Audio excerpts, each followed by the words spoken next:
A story of billionaire abuse. While this story is fictional, it serves as a cautionary tale about the dangers of unchecked power and the fragility of democracy in an age of information warfare. It highlights the need for vigilance, critical thinking, and active participation in shaping our own destiny. The whispers started in Silicon Valley, echoing through the corridors of power in Washington, D.C.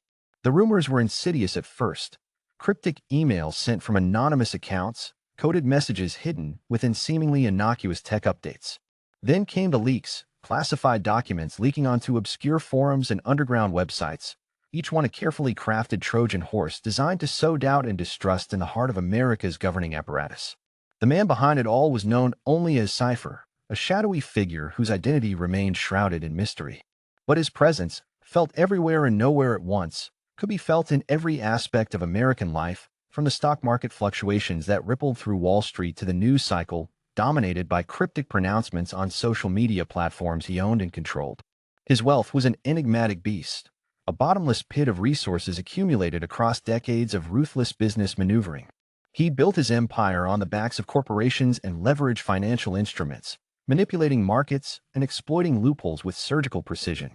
But it was Cypher's relentless thirst for control that fueled his rise to power, an insatiable hunger for dominance that gnawed at his core, a yearning to reshape the world in his image.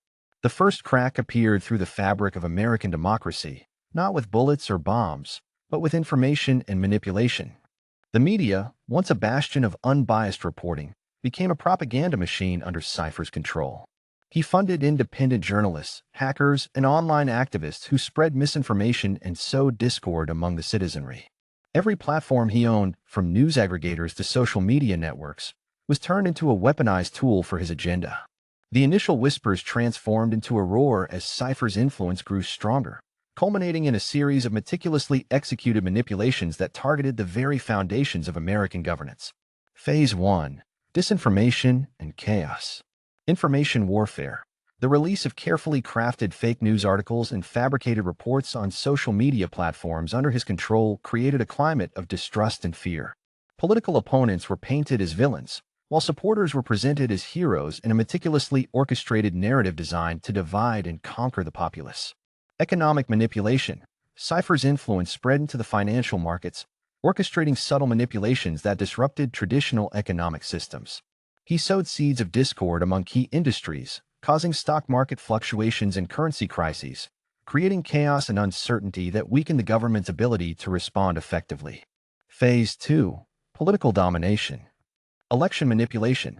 Cypher leveraged his vast network of servers and proxies to manipulate election data, exploiting vulnerabilities in voting systems and manipulating public perception through targeted online campaigns.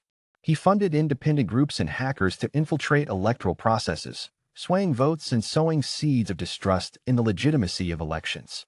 Media control. Cypher's media empire became a powerful tool for political control, leveraging its platforms to disseminate propaganda and manipulate public opinion. The news cycle was dominated by his chosen narratives, while dissenting voices were silenced or dismissed with ruthless efficiency. Phase 3. Legal undermining and power consolidation. Legal hacking. Cypher's team of hackers infiltrated government databases, stealing sensitive information like voter registration records and confidential correspondence. These breaches of trust fueled the narrative of a corrupt system rigged against the people. Executive orders. With the nation's trust in question, he used his political influence to pass executive orders that significantly curtailed individual rights, strengthened executive power, and eroded the checks and balances on government institutions. He replaced elected officials with loyalists who shared his vision for a more centralized, controlled society.